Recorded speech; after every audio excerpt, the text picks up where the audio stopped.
All right, 2, 3. All right, easy. All right, ID yourself for me.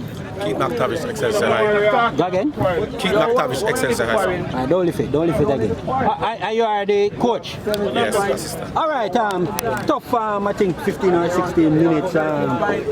Please wait, picking up a point, playing away from home, looking at the other 70 minutes before. Assess the game over the two. All right, it was intensity was very high for both teams. Technically, both teams showed quality. Tactically, we were more aware, but unfortunately, we didn't get 3 points today. We wanted 3 points, but it's a good Campion team, and technically, they are good, and they pass the ball a lot, and we were able to nullify them, but we just weren't able to get the ball in the back of the net today. But it's a good game so far. Are you still undefeated?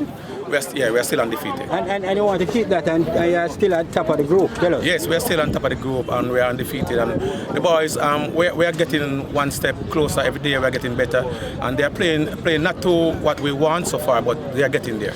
Say him again. Keith McTavish. Respect.